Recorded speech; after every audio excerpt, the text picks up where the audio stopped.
Good morning, everyone, and welcome to the online service of Quimper Unitarian Universalist Fellowship, a loving, spirited, and ever more inclusive community.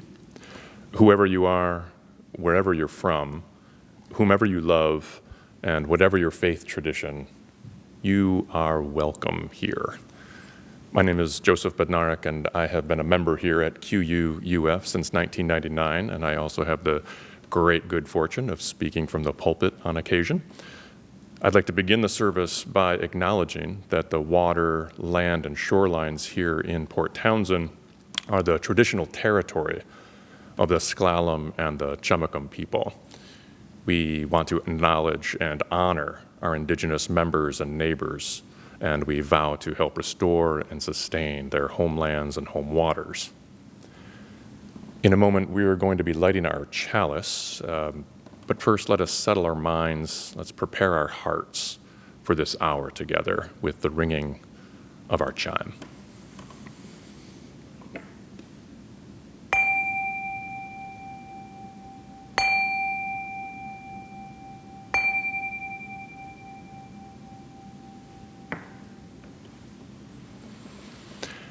I'd now like to welcome the QUUF Quartet, accompanied by Sheila Harwood on the piano, who will sing our call to community, hymn number 6, Just as Long as I Have Breath.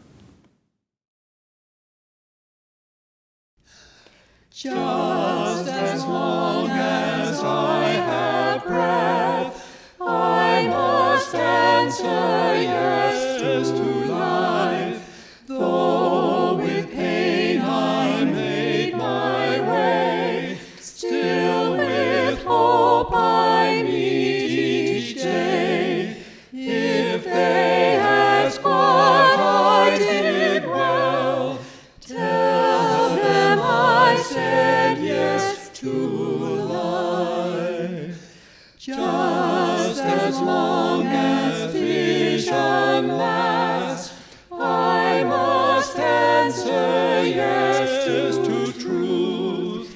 In my dreams and in my dark, always that elusive spark. If they ask what I did well, tell them I said yes to truth. Just as long as my heart beats, I must answer yes to love. Disappointment pierced me through, still I kept on loving you. If they ask what I did best, tell them I said yes to love. Thank you, Sheila. Thank you, QUUF Quintet. And now it's time for the lighting of our chalice.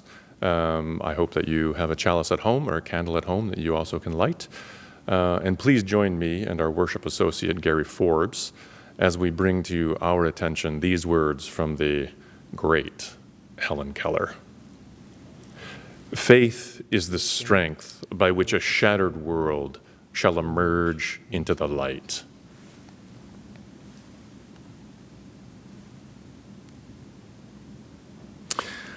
I just love that line. Faith is the strength by which a shattered world shall emerge into the light. And this morning's opening words are from the Rabbi Abraham Joshua Heschel, who wrote a magnificent book called Sabbath. Rabbi Heschel writes, "Our goal should be to live life in radical amazement. Get up in the morning and look at the world in a way that takes nothing for granted. Everything is phenomenal. Everything is incredible. Never treat life casually. To be spiritual is to be amazed." And I love that invitation to live life in a state of radical amazement and to be reminded that to be spiritual is to be amazed. And let us now prepare to be amazed by our Director of Family Ministry, Bo Olgren, and his Pal Shaggington in The Time for All Ages. Bo Shaggington. Good morning, everyone. Today we are exploring the power and creativity of remembering. And in honor of the upcoming Orange Shirt Day on September 30th, which we will recognize and explain during Joys and Sorrows, Shaggington and I wanted to show you this story of a grandmother sharing her memories with her grandchild about her childhood at a residential school taken away from her Cree community. This is When We Were Alone, written by David A. Robertson and illustrated by Julie Flett. Today, I helped my Kukum in her flower garden. She always wears colorful clothes. It's like she dresses in rainbows. And when she bent down to prune some of the flowers, I couldn't even see her because she blended in with them. She was like a chameleon. Newcomb, why do you wear so many colors? I asked. Newcomb said, well, Newsissum, when I was your age, at home, in my community, my friends and I wore many different colors. But at the school I went to far away from home, they gave us different clothes to wear. All the children were dressed the same, and our clothes were not colorful at all. We mixed all together like storm clouds. Why did you have to dress like that? I asked. They didn't like that we wore such beautiful clothes, Newcomb said. They wanted us to look like everyone else. But sometimes, in the fall, when we were alone, and the leaves had turned to their warm autumn hues, we would roll around on the ground, and we would pile the leaves over the clothes they had given us, and we would be colorful again, and this made us happy. Now, Newcomb said, I always wear the most beautiful clothes. After I helped with the flowers, we went over back to the back gate, where there were vines covering the gate, and they reached all the way to the ground. When my Kukum turned to fix the latch, I saw that her braid hung almost as low as the vines. It was like she had a tail. Newcomb, why do you wear your hair so long? I asked.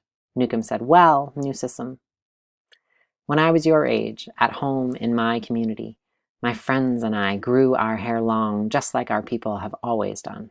It made us feel strong and proud. But at the school I went to far from home, they cut off all of our hair. Our strands of hair mixed together on the ground like blades of dead grass. Why did you have to wear your hair like that? I asked. They didn't like that we were proud, Newcomb said. They wanted us to be like everybody else. But sometimes, in the spring, when we were alone, and the grass had grown so long and thick in the field, we would pick the blades from the ground and we would braid them into our short hair they had given us, and we would have long hair again, and this made us happy. Now, Newcomb said, I always wear my hair very long. After my Kukum had fixed the latch, I followed her to the birdhouse. There was a bird flying through the air like a jingle-dressed dancer, and she fed the bird and whispered, Napanesis michiso, tamasikatium, tamaskaisian. Here, little bird, eat, so you will get big and strong. And her words sounded just like a poem. Newcomb, why did you speak in Cree? I asked. Newcomb said, well, Newsissum, when I was your age, at home in my community, my friends and I always spoke our language. But at the school I went to far away from home, they wouldn't let us speak our own words. All the children used their strange words, and we didn't understand them at all. Our voices blended together like a flock of crows. Why did you have to talk in their language? I asked. They didn't like that we spoke our language, Newcomb said. They wanted us to talk like everybody else. But sometimes in the summer, when we were alone and our teachers weren't anywhere around the place we were, we would whisper to each other in Cree. We would say all the words we weren't allowed to say so that we wouldn't forget them, and this made us happy. Now, Newcomb said, I always speak my language. After our gardening work was done, I sat with my Kukum in the backyard. Her brother came over and sat with us. He comes over all the time. We drank tea and ate bannock, and the tea was hot and sweet, and the bannock was moist and warm and melted in my mouth. My Kukum and my uncle talked and laughed like children. Newcomb, why do you and Newcomiasis always spend time together? I asked. Newcomb said, well, Newsissum, when we were your age, at home in our community, Being with family was the most important thing. We played with each other, did chores together, and shared everything. But at the school I went to, far away from home, they wouldn't let us be together. My brother and I were separated, like day and night. Why were you and Newcomb separated? I asked. They didn't like when we were with family, Newcomb said, because when we were together, we thought too much of home. But sometimes, in the winter, when we were alone, and we were sure that nobody could see us and we would find each other, we would take off our mitts, and in the crisp, cold air, we would hold hands so we could be with each other, and this made us happy. Now, Newcomb said, as she reached over and held my uncle's hand and mine, I am always with my family.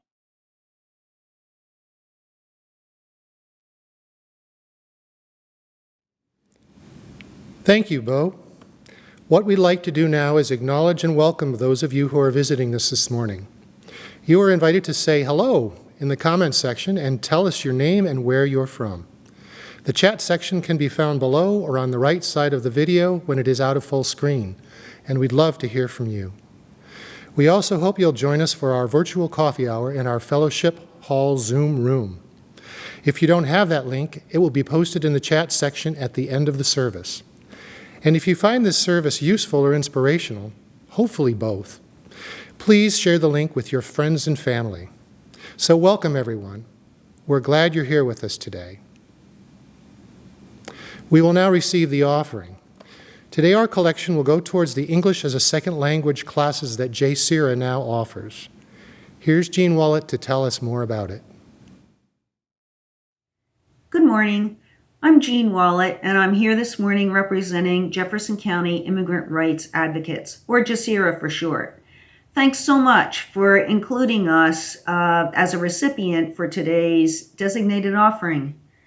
Today, I'm asking for your support for our English class for immigrants, which costs about $3,500 per semester. About 15 to 20 local people hailing from all parts of the world sign up for the class. In addition to learning English, students can also prepare for the citizenship exam. During COVID, the class has gone online, but as soon as the Delta variant subsides, we hope to go back in person. Learning English opens up so many opportunities for immigrants. Getting a better job is an obvious example, but there are so many other advantages that we might not think of at first unless maybe we've had the experience of trying to get serious medical help in a non-English speaking country.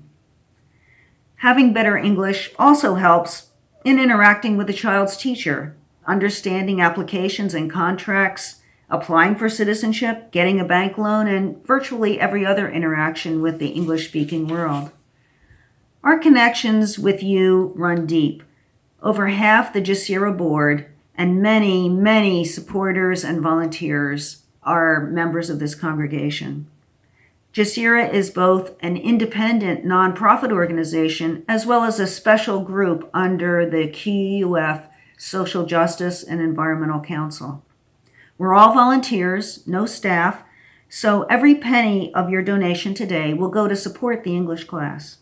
If you have any questions, please contact me. My phone number is in the chat room. Thanks so much for your ongoing support. If you'd like to donate today, you have three options. Text the amount you'd like to give to the number now showing at the bottom of the screen. Go to our website, QUUF.org, and click on the giving link, or simply mail a check to QUUF. Just remember to put J. Sira in the memo line. We will now gratefully receive your offering as we listen to Sheila Harwood play Debussy's "And the Moon Descends on the Temple That Was."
Thank you, Debussy.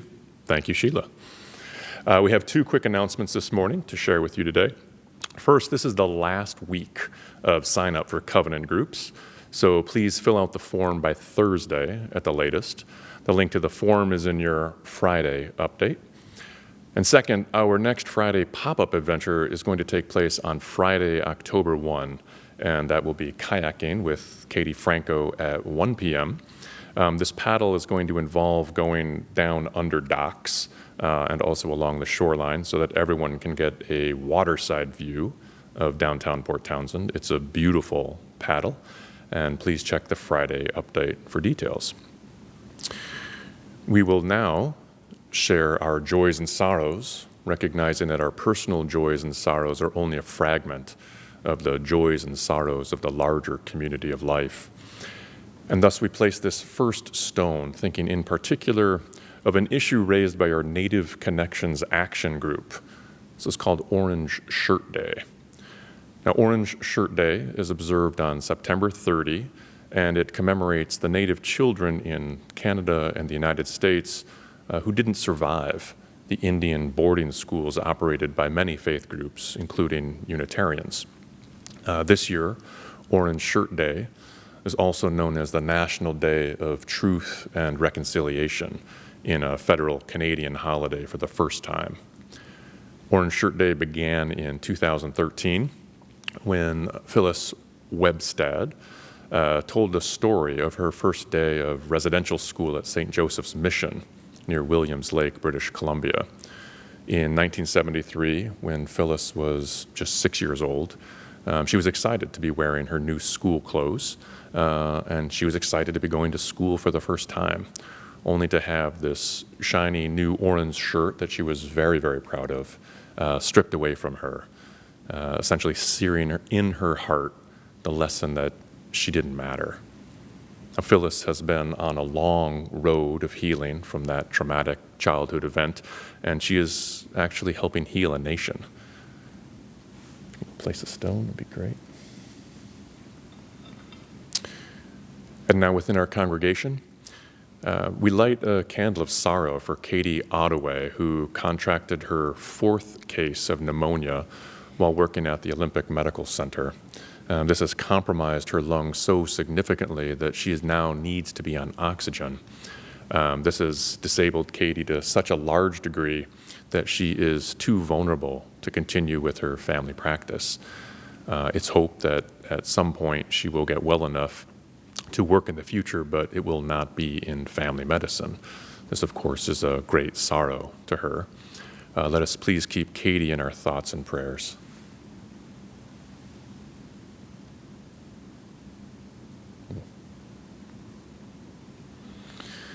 The next candle is for Kathy Camacho Carr, who is recuperating from a successful hip tendon repair surgery. She's looking forward to getting off her crutches in 4 to 6 weeks, and she's especially looking forward to experiencing much less pain than she was experiencing before the procedure.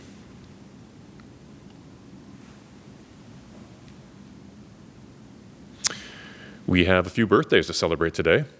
The first one is for Deborah Ellers, whose birthday was last Sunday. Happy birthday, happy belated birthday, Deborah.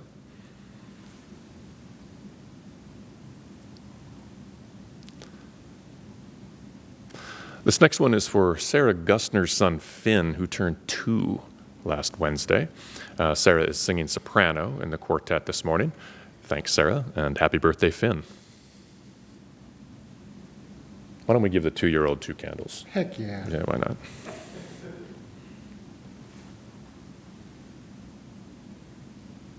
Finn's special day. And we light a candle for Ruthie Rue, whose birthday is coming up this Thursday on September 30. We wish you a very happy birthday, Ruthie.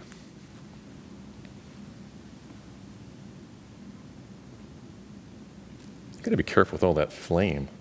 You all right? I don't want to hurt these. I know, exactly. And now we place our final stone, holding in our hearts the joys and sorrows that we just shared, while also thinking of the joys and the sorrows among us that are unexpressed but are of no less importance. And we invite you now into a time of silent meditation.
Our reading this morning is a poem about memory, aptly entitled Memory. The poem appears in Ted Koozer's Pulitzer Prize-winning book, Delights and Shadows.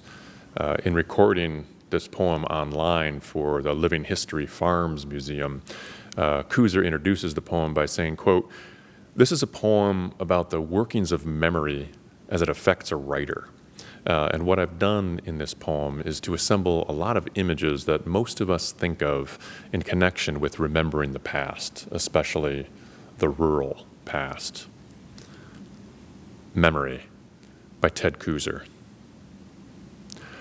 Spinning up dust, and as it crossed the chalky, exhausted fields, it sucked up into its heart hot work, cold work, lunch buckets, good horses, bad horses, their names and the names of the mules that were better or worse than the horses.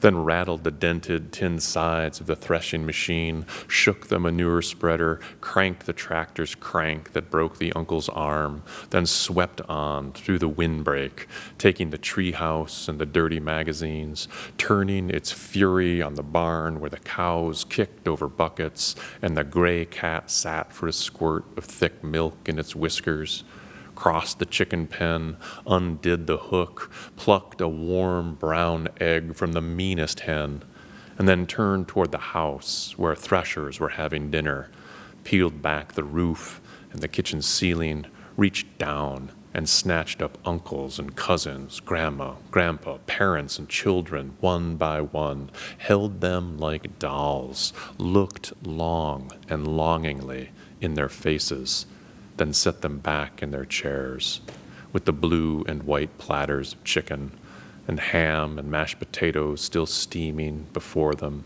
with boats of gravy and bowls of peas and 3 kinds of pies, and suddenly, with a sound like a sigh, drew up its crowded, roaring dust funnel, and there, at its tip, was the nib of a pen.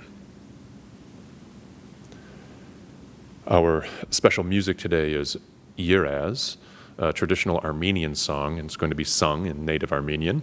And the Armenian word, Yiraz, actually translates into English as memories.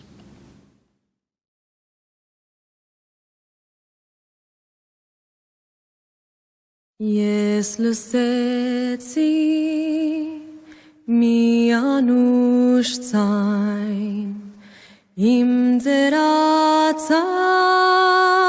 մորմոդեն Փայլեց նշույն ուրախության Փայծ ափսոս որ երազ էր Փայլեց նշույն ուրախության Փայծ ափսոս որ երազ էր Գարգաչահոս աղբյուրն այնտեղ Թավալում էր մարգարիտ Նա հստակ էր որպես փյուրեղ Այն երազ էր նորամին Նա հստակ էր որպես փյուրեղ Այն երազ էր նորամին Եվ մեղեցին տխուր մայրենին Հիշեց մանկության օրեր Մորս համբույրն ես զգացի Ախ ափսոս որ երազ էր Մորս համբույրն ես զգացի Ախ ափսոս որ երազ էր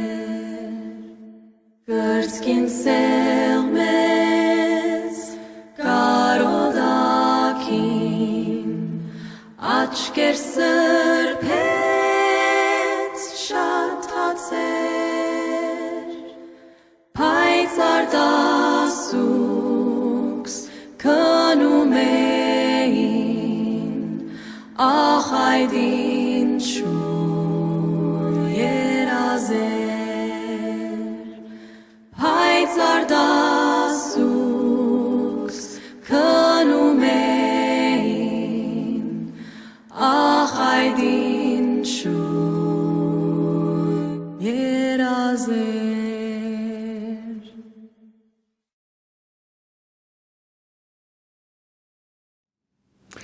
Thank you, musicians. As we begin this morning's sermon, a brief caveat. When I first conceived of a sermon on the book I Remember, I anticipated the message to be flooded with light and with joy, and rest assured, it is. But as we all know from William Blake's words from hymn number 17, joy and woe are woven fine, clothing for the soul divine. Under every grief and pine runs a joy with silken twine. And as I began reading and thinking and remembering and writing, I realized that the subject of memory can also be one of the most harrowing aspects of both personal and family life. Many people suffer from traumatic memories. Alzheimer's disease is agonizing and unforgiving. And some people invest enormous amounts of psychic energy keeping unwanted memories hidden and buried, so that any suggestion of recalling memories or practicing methods to bring them forward simply adds to the psychic burden. So for those of you who find the subject of memories problematic, you're welcome to turn off your Zoom, go enjoy a cup of tea, come back in about 20 minutes for coffee hour. And if you do choose to stay, I hope that you can catch a glimpse of that silken twine. So, deep breath. I remember. This beautiful word combination serves as the title for a slender and powerful book by the artist and writer Joe Brainerd, who was born in Tulsa, Oklahoma during World War II and who died of AIDS-related pneumonia in New York City in 1994. I did not know Joe Brainerd personally, though perhaps we passed each other on the streets in New York during one of my business trips. And if we had passed, he would have been smoking a cigarette, as he smoked at least 3 packs a day, at least 3 packs a day of a cigarette called True. Think about that for a while. Now, from all accounts, Joe was a friendly and positive man. He was easy to be around, and he was a very talented artist. He just loved the aliveness of New York City, and he associated with many of the poets and the painters of the quote-unquote New York school. I discovered Brainerd's work quite by accident, actually from a few different directions. First, I helped clean out this massive library of an estate, and among the umpteen thousands of books, there was this little volume called I Remember. I leafed through it briefly. It looked interesting, so I added it to the shelf of my office and promptly forgot about it. Now, a year or so later, I helped another friend reduce the size of his library. He was diving into that incredibly clarifying process that no doubt a lot of us have been involved in through these pandemic months and years, and that's downsizing. He knew that I love books, so he invited me over to his house to help cull the herd, as it were. We filled my car with boxes and boxes of books, and it was a joyful win-win situation. And while I donated the vast majority of those books to the public library for their fundraising sale, I kept a couple of 100 volumes or so, ones that interested me. And one of the keepers was this thick volume called The Collected Writings of Joe Brainerd. And I shelved that book, and there it stayed, unread, for 2, maybe 3 years, waiting patiently between volumes on totem poles in the Twilight Zone. And as these things happen, on one random Wednesday evening, the book just sang out to me. I reached for it, opened the covers, and became absolutely smitten. The first piece in that thick volume, in Brainerd's collected poems, the first piece was his masterpiece called I Remember. And I was thought, I remember. The title sounded vaguely familiar, and I actually did find that copy of I Remember months and months later. In his first 2 decades on the planet, Joe Brainerd generated a deep well of memories, like we all do, from mundane to exhilarating, from foggy to sharp, from unpleasant to ugly. And as an artist, Brainerd invented this exercise that proved to be a golden bucket attached to a braided rope that he would drop deep down the memory well and pull up these treasures to the bright surface of consciousness. His invention was so simple, it was so elegant and so potent that his poet and writer friends could not believe that this method was not thousands of years old.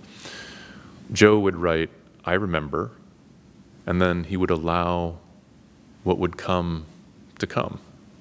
He mostly kept the writing short, a sentence or two, though sometimes he would compose a short paragraph.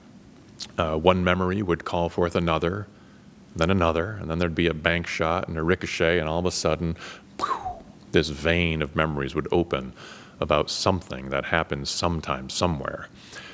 His invention has actually become a standard and effective exercise in creative writing classes, from grammar school through graduate school. There's a poet that I know who teaches the technique to his graduate students so they can, quote unquote, write from the subconscious and return to an unchanging foundation that allows the freedom to spring off in any direction. And another friend of mine uses the technique with his writing classes at Stanford, and this teacher notes that, quote, there's a catalyzing quality to the I Remember exercise, a way in which by addressing oneself in this way, one cannot help but remember something. And what's really interesting, this teacher continues, is the way in which the end of the remembered sentence or paragraph is often completely unexpected, so that what we begin thinking we remember is not as interesting as what we'd forgotten we remember.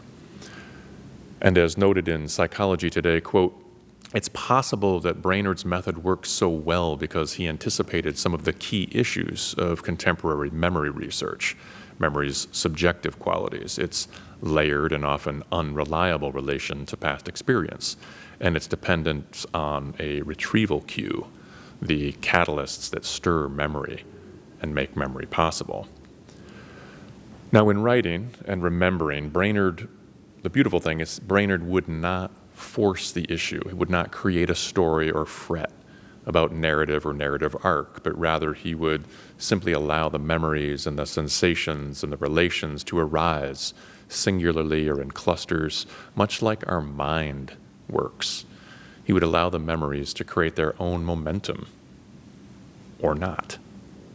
Often the memories were about childhood and family life, church life, school life, specific sensual memories, sights, sounds, smells, leading to an emotion, then possibly thinking of an awkward moment of growing up. Many of the memories that appear in the book are pedestrian and ordinary, and my guess is that this is by design.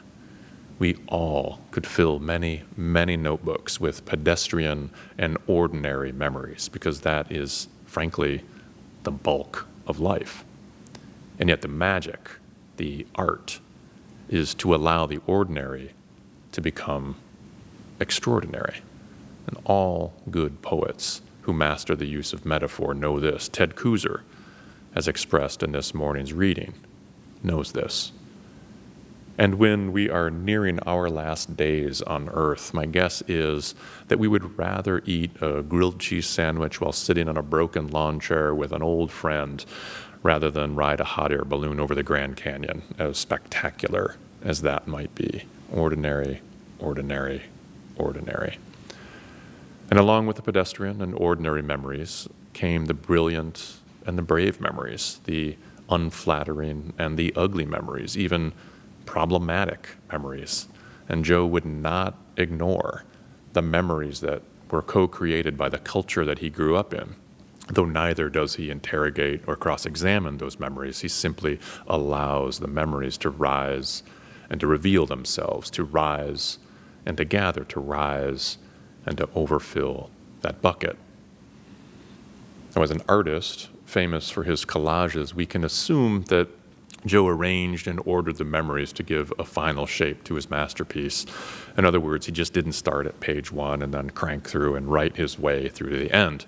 That he gathered raw materials and used those materials to create the art.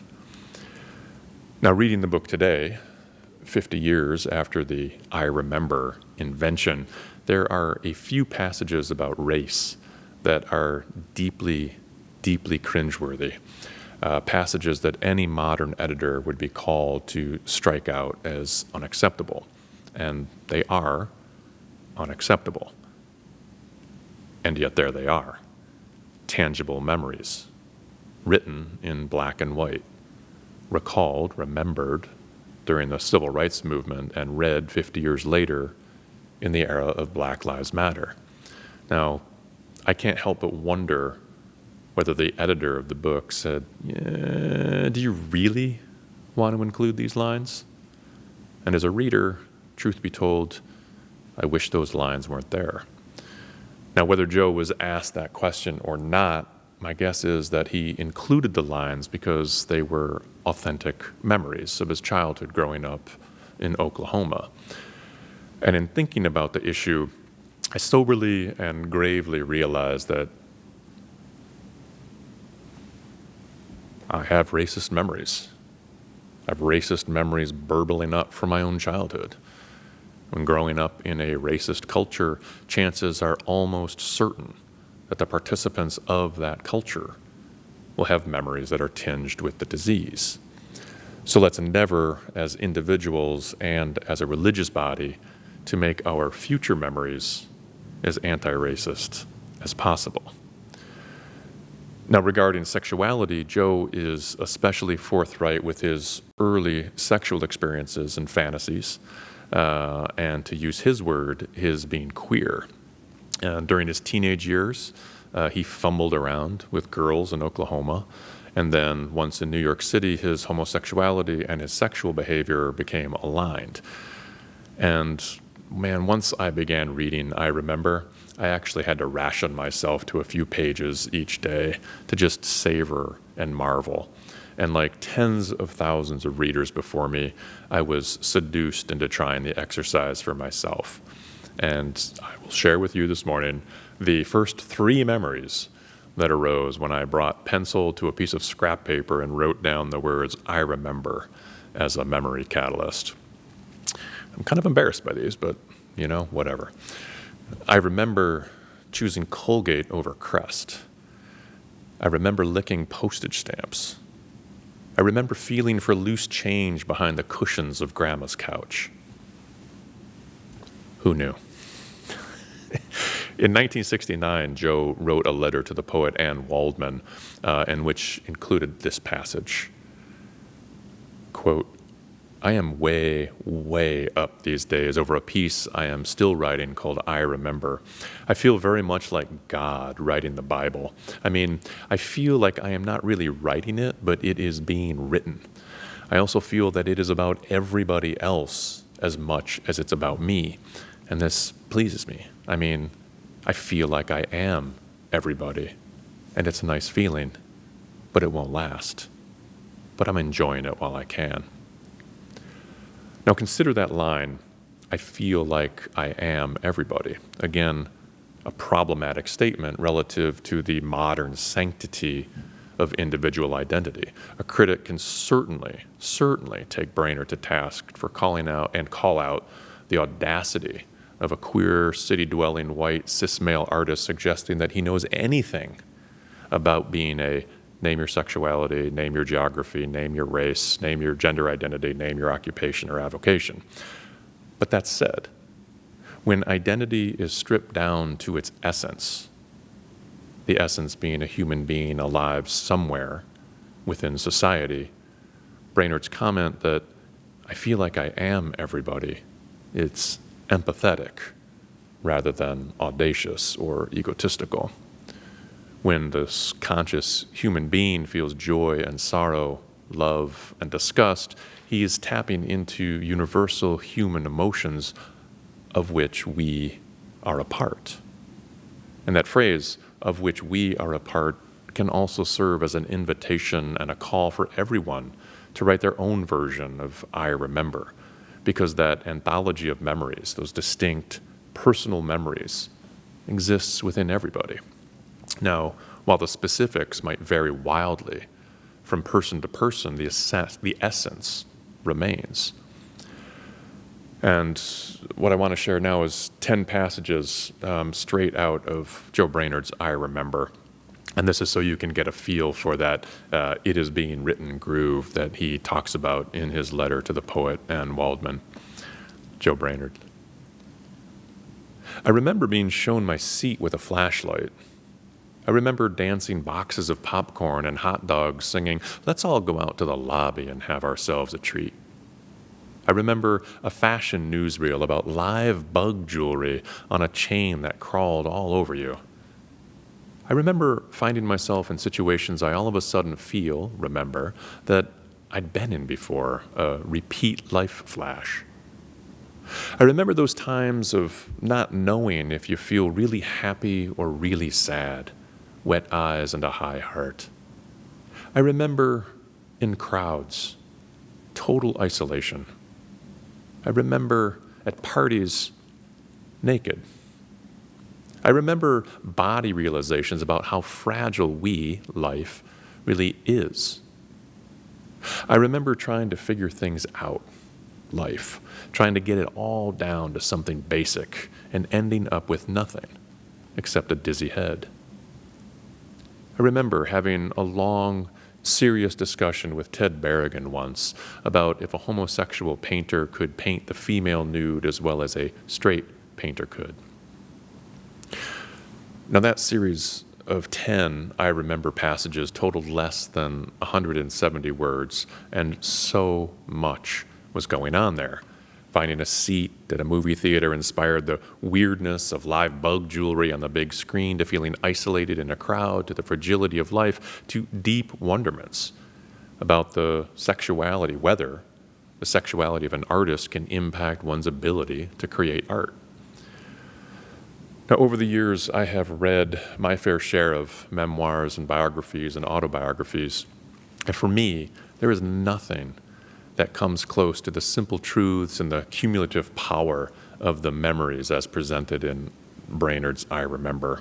The reader essentially gets seduced by the chant, I remember, I remember, I remember, seduced into making their own connections and their own insights relative to Brainerd's words that just keep coming. I remember, I remember.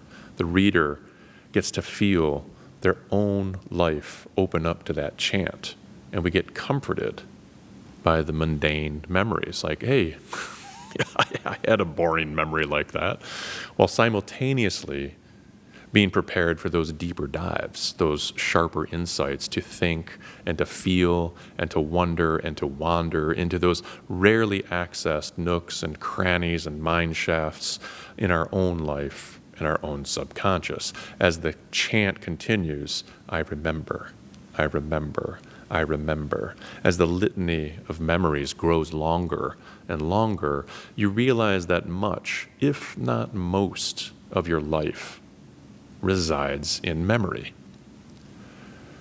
Now, one of my favorite questions to ask people is something like this. What are the 10 things that you treasure most in life? Not treasure as measured in monetary value per se, but measured in emotional value. Of the tens of thousands of things that help construct your life, from dinner forks to crescent wrenches, from eyeglasses to yogurt makers, what are the 10 that you cherish the most? And almost always when I ask that question, people include snapshots or photographs in their finite inventory of treasured items. Now note, there's a little bit of a thing there. We allow photographs to be a single category, so you can bring in as many photos as you want. And the reason why photos are brought forward is obvious, because these photos are memory aids. These photos, they flare the brain, they flare the heart, and you can literally see and feel your past life. And my guess is that you've all experienced the phenomenon of a friend sharing an old snapshot that you long ago forgot about, and you're seeing your younger self, let's say at your favorite swimming hole with your arm draped around a good friend, the good friend who died a few years back. Yeah, I remember Pat used to love to barbecue ribs, you say aloud. And again, from Psychology Today, when you look at a family photo, you may remember a family dinner, an argument, or a poignant moment. Without the photo, you won't experience the memory, or at least not at that moment. And so what? You might be asking. So this. I have artist friends who have been married for over 50 years. The husband, visual artist, and the wife is a novelist. And the wife no longer recognizes the husband. Show her a snapshot of her children or her grandchildren, and she has no recollection of who they are. Ask this published novelist to be inspired to finish a sentence after writing the words, "I remember," and you will be gifted a blank page. Now, for those of us who are blessed with memories, who can access memories and make new ones, we would all do well to tend to them with awe and with kindness. As a publisher over the years, I have heard hundreds of people utter something close to these words. You know, one of these days I'm going to write a book about my life. And my guess is that approximately nobody followed through, for the simple reason that writing a book is hard work. It is intimidating. It is a long slog. But writing a single short sentence is much, much easier.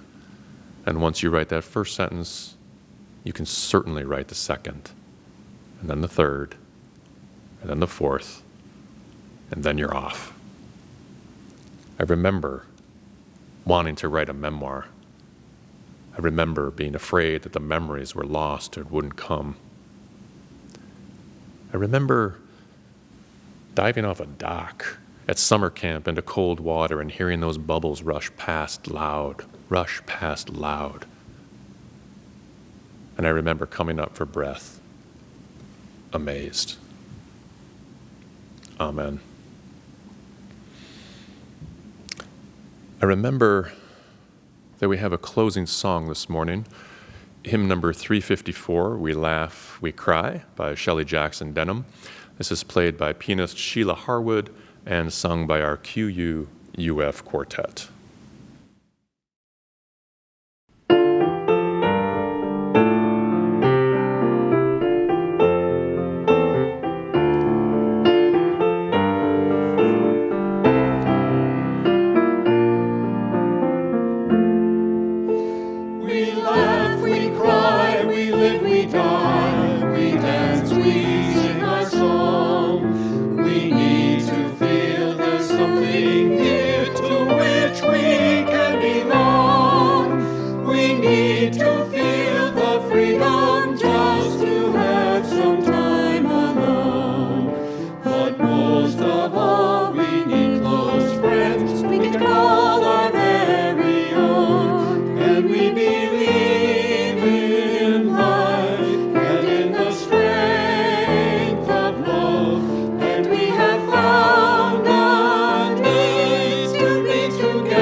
Journey as we watch the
We believe in life and in the strength of love, that we have found our joy being together.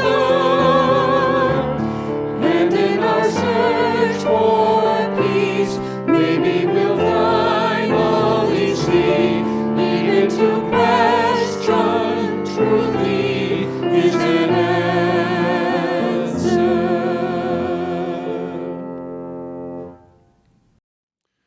And please join us now for the extinguishing of our chalice with these words. We extinguish this flame, but not the light of truth, the warmth of community, the fire of commitment, or the power of transformation. These let us carry in our hearts until we're together again.